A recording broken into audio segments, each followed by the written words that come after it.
You can also now watch Packard Pokes At on Atheism TV at youtube.com/Atheism TV, and, as always, on youtube.com/Packard Pokes At. Come to the live show and chat with us on Friday nights at 9 p.m. Central Time on vonlive.tv/Packard Pokes At. See you there! Do you really like Packard Pokes At and want to promote the show? Then go to cafepress.com/Packard Pokes At. There are hundreds of items available, including hats, shirts, hoodies, and so much more. Every purchase from cafepress.com/Packard Pokes At helps support the show. Your Packard Pokes At coffee mug is waiting for you. Do you want to stream Packard Pokes At on your iPhone or BlackBerry? Download Stitcher free today at Stitcher.com. Stitcher Smart Radio, the smarter way to listen to radio. You're on in 3, 2, 1. This is Packard Pokes At, and I'm poking at your news.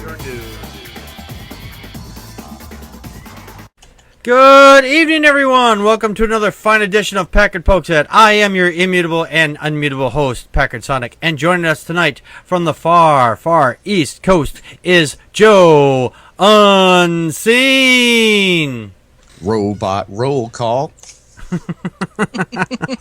I remember that one. I just you got to find me that song, Joe. And join us. And yes, it is. And join us for our first appearance here on Packard Pokes At is Practical Magic, or from the far, far West Coast. Hey there. I'm different. So, I'll play with that. Anything on this show different is always good. Yay.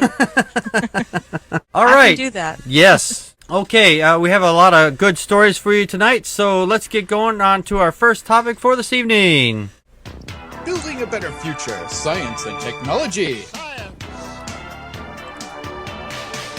The human genome. Now that's something that, everybody has. If you have genes, they're not the ones you keep in your closet, obviously, but or your dresser drawer, wherever it's fine, convenient.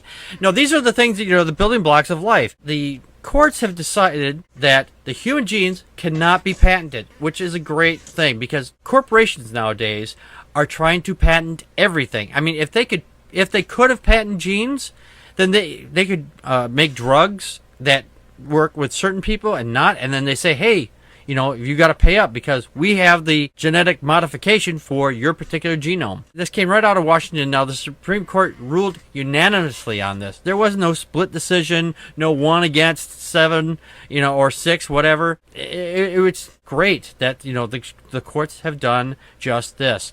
Joe, your thoughts? Yeah, I'm a little confused by this story. The Supreme Court seems to have gone both ways with the decision, and all the parties involved seem to be happy. For instance, the ACLU and their plaintiffs are saying that expensive genetic medical tests, like those that can screen if you have the genes for cancer or whatnot, are going to come down in price now that, this company can't patent genes. But the company was also happy with it, and their stock price went up. And they were like, "Yay, we've been vindicated." So I'm kind of confused by it. Yeah, I know. Usually when they say they can't be doing something, they're like, "Oh no, they grumble and bullshit about it and say all kinds of bullshit." But the fact that they were saying that, hey, this is great. And maybe it's because now that one company can't patent it, that one company, just let's say you have gene A that can make red hair, and the other people who have the gene that can control the gene that make blue eyes.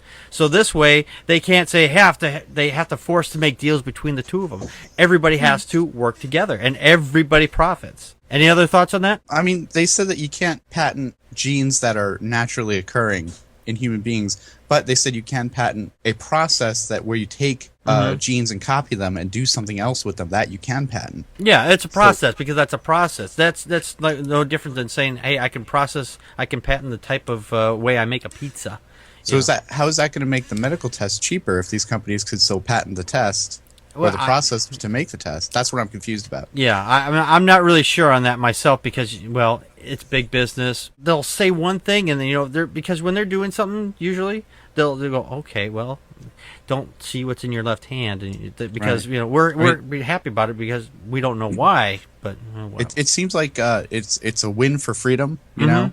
Yep. But at the same time, the company that they're up against is like, ha ha ha, we got exactly what we wanted. Yeah, I know. It's like it does seem a little Doctor Hyde and what's his name? Dr. Jekyll. Dr. Jekyll, man, Dr. Jekyll, Mr. Hyde. And they're both like the same thing. It's like something's wrong here. Practical Magic. Your thoughts? Well, primarily this was about the breast cancer, as I recall. That they developed it. I don't know. What I think it comes back down to is I think our government really needs to be funding research more, because private companies obviously they want to do what they do for the profit for the investors and the bottom line. I mean, I think it's a really good thing that it's not going to be just owned by one company. Right. But and wasn't it the synthetic?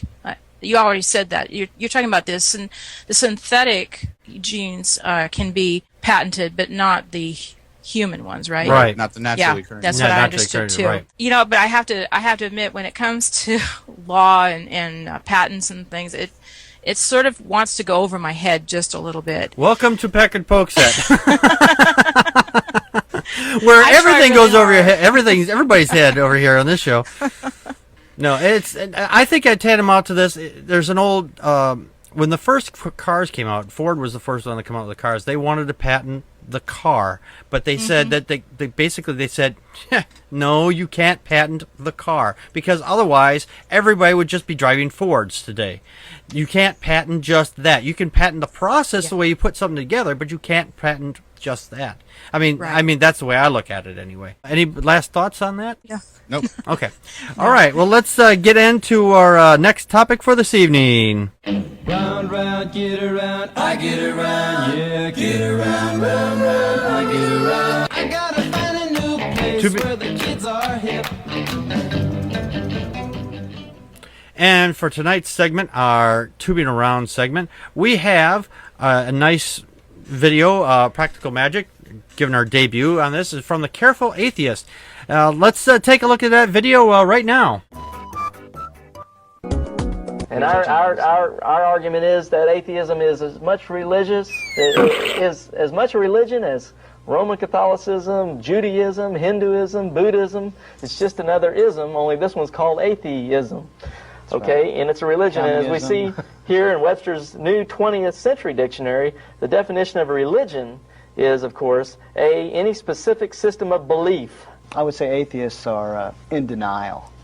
They actually know that God does exist, and they're just God haters, and they're in denial. Now, I love the way he did this. I mean, yeah, I took a look at I watched the whole video, and he's like pointing out fallacy after fallacy after fallacy. I would have been. I read on about this guy. English is not his first language, but I'll tell you something. He picked up on these turkeys easy enough. Yeah, he did. Wow. I like how I liked his opening music and everything. Of course, that's Opinionville music. Yes, it is.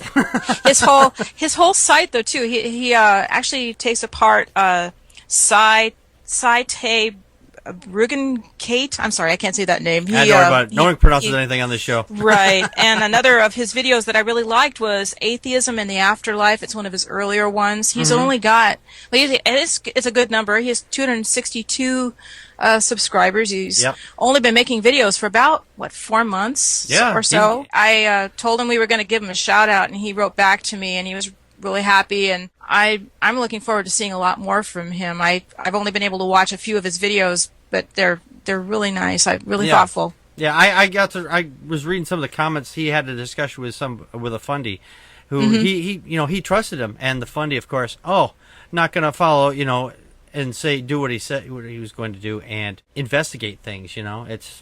But we invite Careful Atheist to come to the show and explain, what was your thought process when you were going through this video, and maybe talk with us some more. Okay. Yes. Absolutely, and we will. It's Doc and Doug just call him Cy, pronounced Cy. Thank you, Cy. Thank you. Anyway, Careful Atheist, please give in touch with us. It's at Packard Pokes At on YouTube or packardpokesat@gmail.com. There'll be some information and links at the bottom here at the bottom of the show. What? Joe. Joe, I'm sorry. You're right. I'm having one of those out of my brain experiences tonight. Joe, what did you think about this video? I think that you have out of brain experiences every Friday night. Yes, I do. As a matter of fact. Rim shot. I watched this video and it's really funny. The arguments that these two guys give are really bad and old and tired and refuted. Oh yeah. And what's really clever is Careful Atheist puts on a fallacy counter. And every time they make a fallacy, it's like, oh yeah, boom, and it goes up one, and boom, it goes up another. He puts sound effects in there, like women screaming and like bombs going off. Yeah, I saw that. I was like, boom. First time I heard it, I was like, did one of these other guys just make the sound? I was like, he farted on camera. That's what I thought. I wasn't sure. It was like, oh yeah. So then I heard the like, oh okay, he's adding these sound effects. He's pulling them real good. They subtitle their names too. One guy's name is Larry, the other guy's name is Dale, and they give their full names. So I googled them. I found Dale's Facebook page, and he still posts religious stuff. But the other guy, Larry Wessels, So that's the bald guy. I mean, he's actually pretty well known in the religious community. He makes a lot of videos. He's still active. He still uses the same tired old arguments as he did in this video, which I think is from the 90s because it looks really old. It does look really old. Yes. I think that tie was older than them. Dad, can I borrow your tie? I'm making a video about atheism. It's proof of dinosaurs. There you go. Yeah, and usually now I've heard this old statement, about men that go bald on top. They say, hey, traffic doesn't run on a busy street. Well, it may have been busy for about 5 minutes, but now it's gone, and now there is no traffic there whatsoever. So now it's just a solar panel for stupidity machine. I'm sorry, that's really bad. That was mean. But I'm in a mean mood tonight. Only sorta. Only a little bit. Kinda. Sort of. You can blame my computer for that one. It was Bad computer. bad computer. Don't piss off Packard. Packard smash. No, sorry. Dave in the chat room says, "Be careful of bears when making fun of bald people." Yes. I'm just glad his name wasn't Elijah. Then I might have to be worried. All right, let's move into our next topic for this evening. Yeah. And tonight's topic of discussion is religious intolerance. Now, religious people out there, they seem to think that, that they can get away with anything they want. A lot of them. I'm not saying all. I'm just saying many. Now, there's a lot of religious people out there that they say, you have to be tolerant of our religion. You have to be tolerant of it. No, I don't have to be tolerant of a religion. But, on the same hand, they will be completely intolerant to others. Gay people, atheists, LGBT, anybody that doesn't conform to them, or other religions. That's just in this country alone. There are over 36,000 different denominations. You get Baptists against people who are Pentecostals, and they will go head to head. They'll say Pentecostals are demons because they speak in tongues, and Pentecostals say the Baptists are demons because they don't speak in tongues. That's just an example. And then you got the Protestants against the Catholics. And there's no intolerance there. There's no tolerance there, rather. I mean, but all in the end, they think they believe in the same thing, but there's so much these little things, just beyond in their own intolerance inside their own religion is astounding.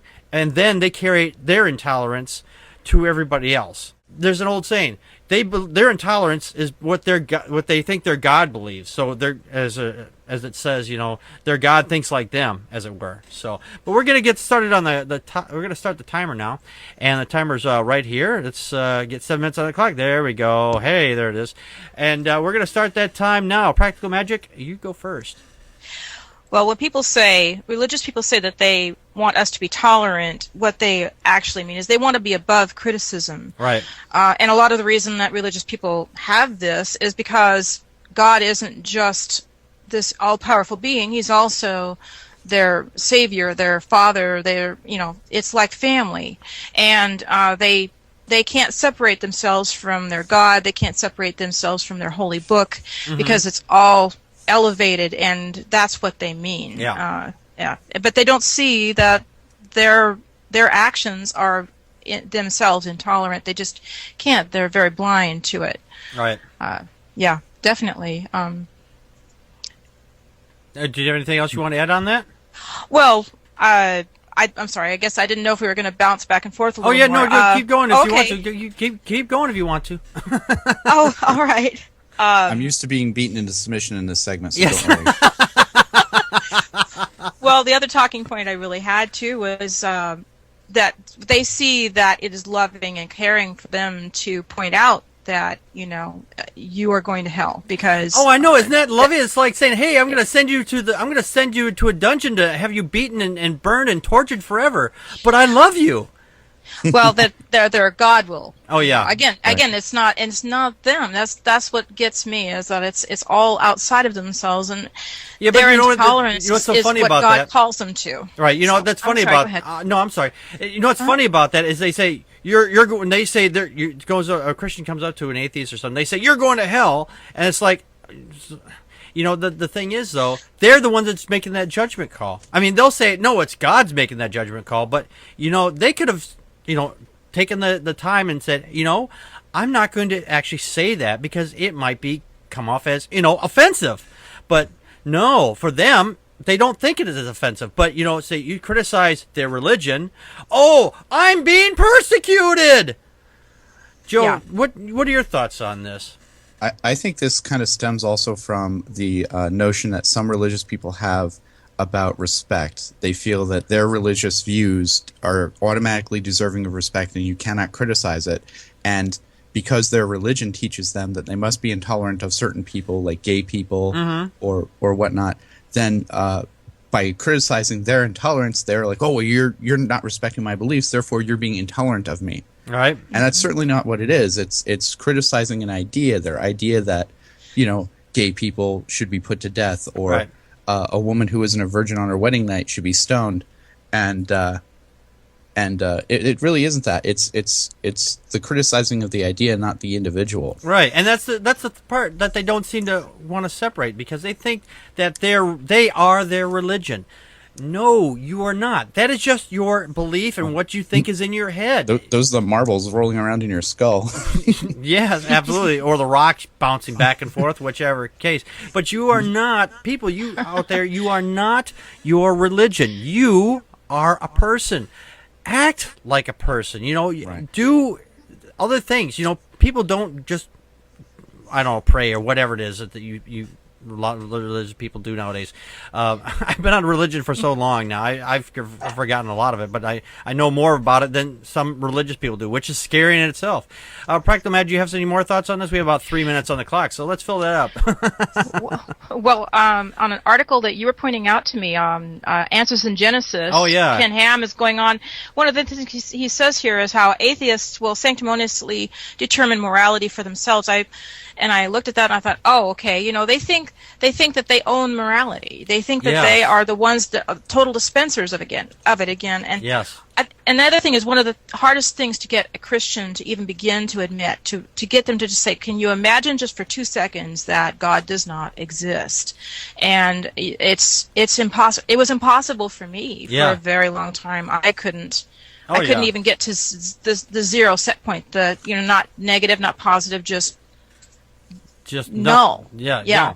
No. And again, they internalize everything. They can't see that they are good on their own. I mean, really they are. They don't need God to be good.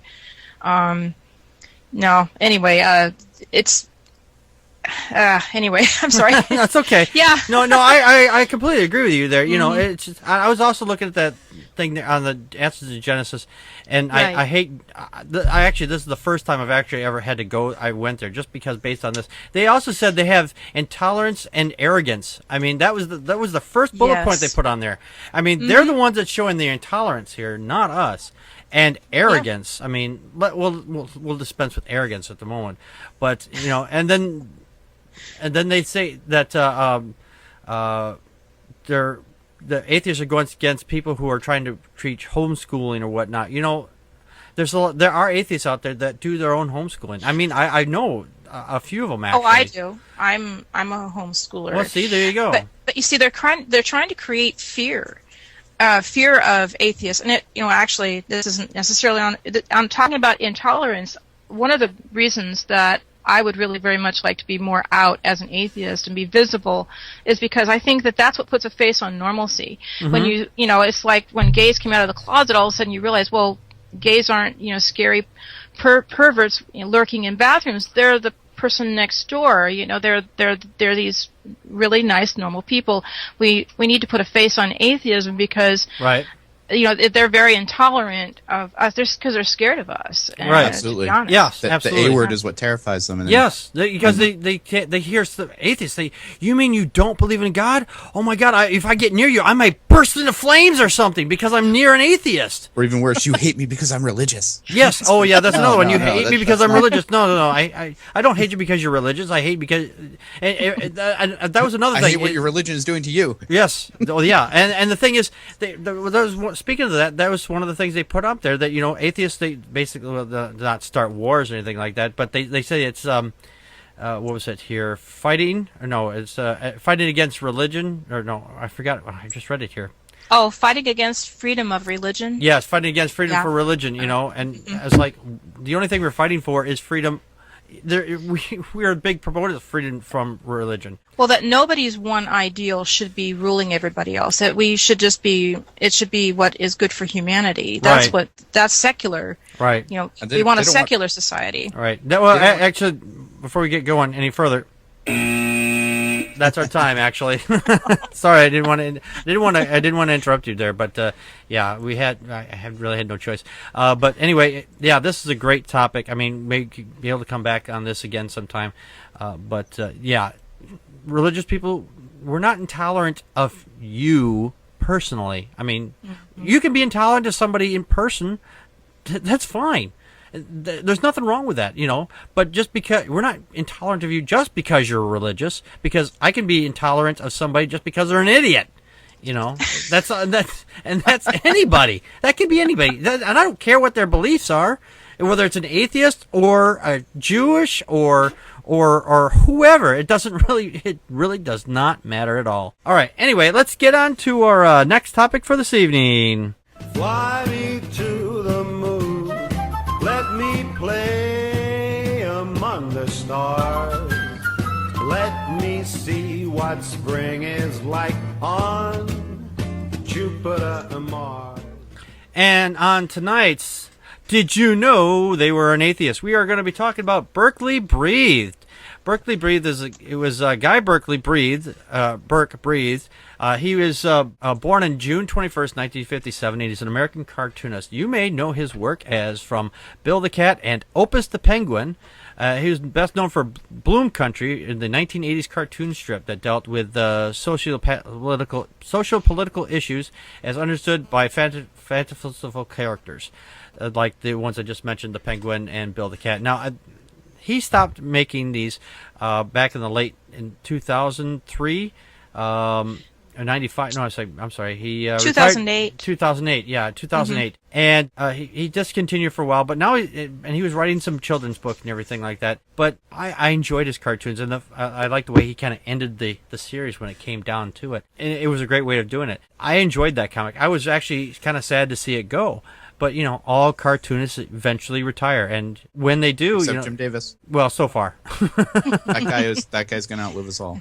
He probably will. But anyway, when cartoonists do retire, and eventually, they have to retire because, death catches up to everybody eventually, then, we will miss the freshness of that cartoonist. I mean, and sometimes, play them back over again, as they'll rerun them in the local papers or whatnot, and then we can re-enjoy them. But, yeah, Berkeley Breathed, I mean, that's an interesting last name to begin with. But I did not know he was an atheist at all. I mean, I thought, I just enjoyed his cartoons and his comics because I always called the comic section of the page the intellectual section because that's the... because it actually boils down everything that's going on in our lives. Unfortunately, it's a few days or weeks late, but, it boils it all down to, yeah, let's make fun of this. And that's the part I always read first. That's right, yeah. That's the best part. And then you read the rest of the paper because you got to get your entertainment in. Joe, what do you think of Guy Berkeley Breathed? I was a huge fan of Bloom County and Outland. I think Bill the Cat and Opus the Penguin were awesome. When I was a kid, I used to try and draw Bill the Cat, and I got kind of semi-good at it. The drawing style of that cartoon was really good. The humor, the comedy, the intelligence of it, it was just awesome. And I went to the Berkeley Breathe Wikipedia page, and it said, just sort of like as a note, that he had said he was an atheist in some interview, so I went and looked for it. It was in a 2004 Psychology Today interview, and he said, "The interesting thing is I have absolutely no neuroses, I have no mother issues, no issues of self-actualization, no sibling envy or weight issues. Although I am an atheist, I don't fear death any more than, say, sharing a room at a detox center with a sobbing Rush Limbaugh." I remember reading that. That was funny. So, yeah, that would terrify me. Hey, just getting too close to Rush Limbaugh that I don't want to be that close to pure evil anywhere. You might wake up with him sucking on your arm or something, and have my fingers gone. Practical Magic, what did you think of Berkeley Breathe? Oh, well, I love Berkeley Breathe. I was a big fan of Bill the Cat, and I liked Opus too, but Bill the Cat was so ridiculous.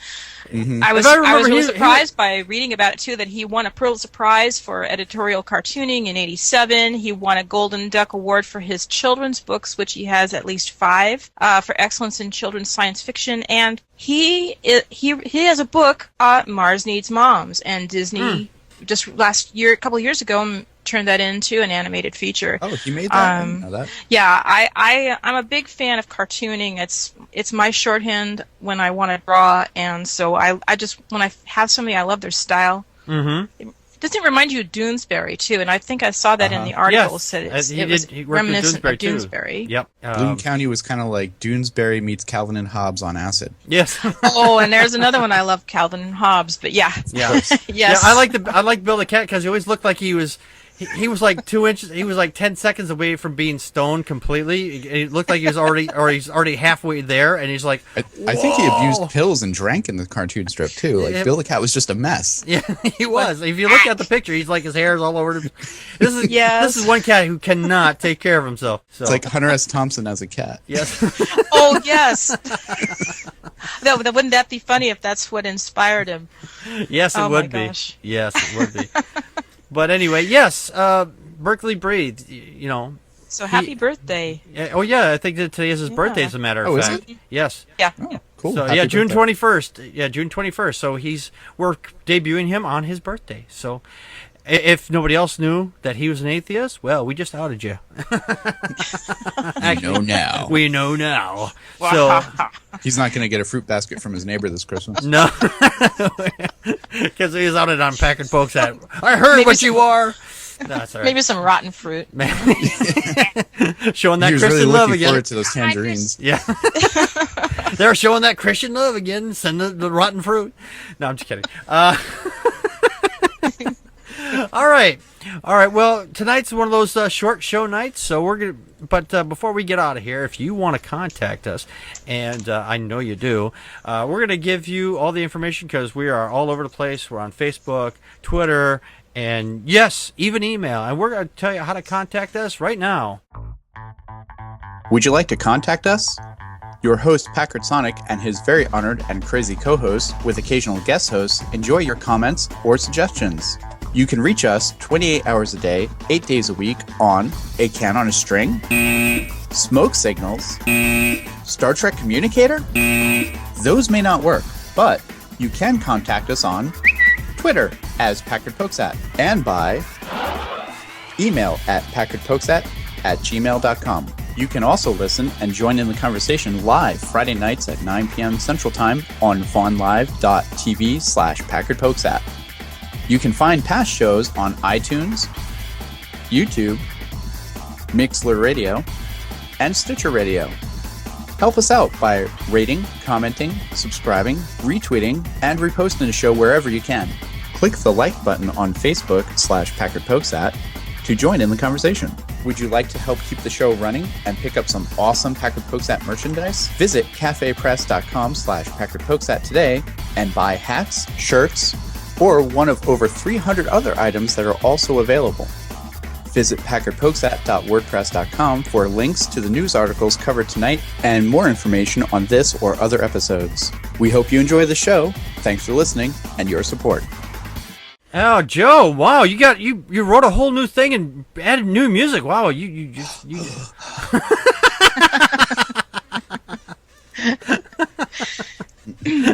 you're out of breath again, Joe. Jeez. I'm gonna have to start shipping you some inhalers, I think. Right. Yeah. I should just breathe pure oxygen all the time.